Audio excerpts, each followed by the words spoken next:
The character you spent 40 hours playing didn't start as a model, it started as a sphere in ZBrush. Few weeks of sculpting, then months of work that nobody talks about, retopology, UVs, baking, texturing, rigging, hair, engine integration. Each stage demands a different specialist, and each stage can break the entire pipeline if it's done wrong. A senior character artist working on a hero asset for a AAA title spends 3 to 6 months on a single character, sometimes longer.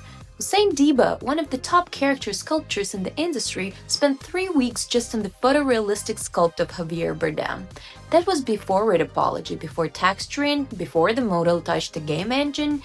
Here's what actually happens between we need a character and the character is in the game. Before anyone touches 3D, the design has to be solved. Concept artists explored silhouettes in 2D, dozens of thumbnails, then refined sketches, then orthographic sheets showing the character from front, side, and back. These sheets define proportions, key shapes, and design intent. They're not decoration, they're the technical blueprint that every downstream artist works from. When the concept is approved, the 3D artist starts with a blockout. In ZBrush, this usually begins with a sphere and Dynamesh, building rough body proportions and primary forms before any detail.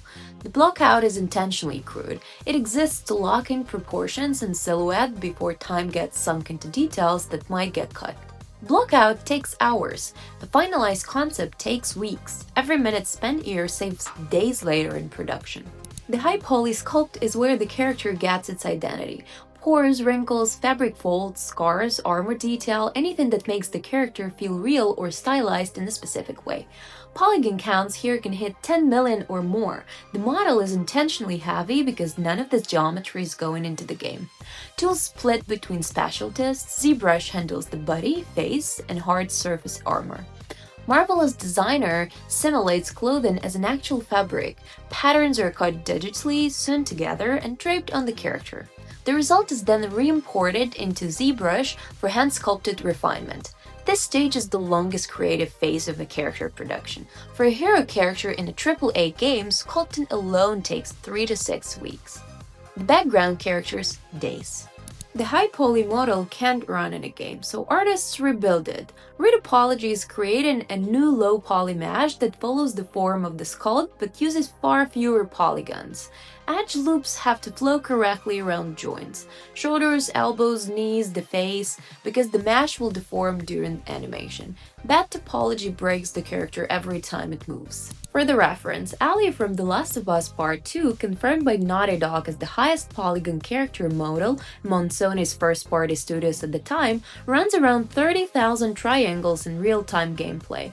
That's the target after retopology, down from 10 million. Then comes UV mapping, flattening the 3D mesh into 2D coordinates so textures can be applied. Seams have to be hidden in places players won't see.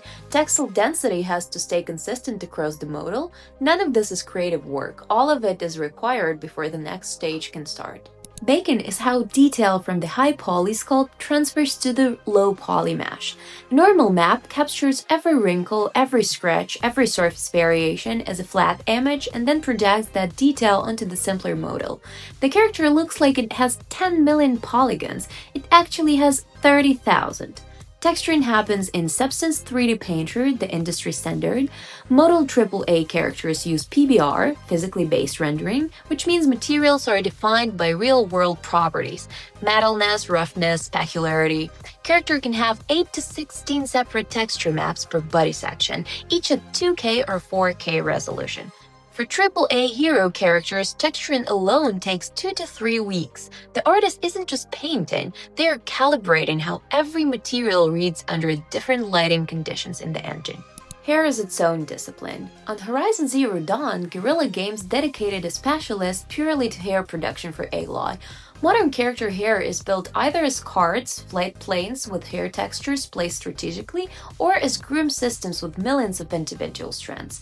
Both approaches require their own tools, their own technical setup, and their own performance budgets. Riggin builds the skeleton. Bones are placed inside the mesh, then the mesh is skinned to those bones, assigning every vertex a weight that controls how it deforms when the bone moves.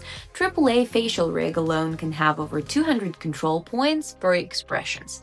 The character rig has to work cleanly in every pose the animation team will throw at it.